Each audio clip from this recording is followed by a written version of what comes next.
సాయంత్రం పూట మా ఆయన కోసం మా పిల్లల కోసం అయితే ఎంతో టేస్టీగా ఉండే మిల్లీ మేకర్ కర్రీ అలానే పొరోటాలు అయితే చేస్తున్నాను.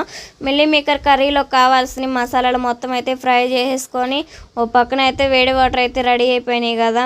మిల్లీ మేకర్స్ కూడా వేసేసుకొని ఒక 5 నిమిషాలు ఉంచేసుకొని పక్కకు తీసేసుకొని అలా అయితే గట్టిగా పిండి పక్కకు తీసేసుకోవాలి. మిల్లీ మేకర్లోకి పసుపు, కారం, సాల్ట్ అలానే కార్న్ఫ్లోర్ వేసేసుకొని బాగా కలిపి వేసుకుందాం. ఇంకా అయితే ఒక పక్కన అయితే పెట్టేస్తాను కదా. మా పిల్లలు అయితే చాలా వెయిటింగ్ అనమాట పొరాటాల కోసం అలానే మిల్లీ మేకర్ కర్రీ కోసం. పెరుగు అలానే కరివేపాకు, టమాటాలు అయితే మిక్సీ పట్టేసుకున్నాను. ఆయిల్ వేడైంది కదా, మిల్లీ మేకర్ కూడా వేసేసుకొని ఫ్రై చేసేసుకొని పక్కకు తీసేసుకున్నాను. ఉల్లిపాయ, పచ్చిమిర్చి, కరివేపాకు అయితే వేసుకొని ఫ్రై చేసుకోవాలి. మా ఇద్దరు పిల్లలు అయితే డ్యాన్స్ చేస్తూ ఉన్నారు. ఇంకా మిక్సీ పట్టేసుకున్న పేస్ట్ అలానే కారం, పసుపు, సాల్ట్ వేసుకొని మొత్తం కలిపి వేసుకొని మిల్లీ మేకర్ కూడా వేసుకొని రెడీ చేసుకుందామండి. పొరాటాలు కూడా రెడీ అయిపోయినాయి కదా. మా ఆయనకి పిల్లలకు పెట్టేశాను. వీడియోని అయితే లైక్ చేయండి.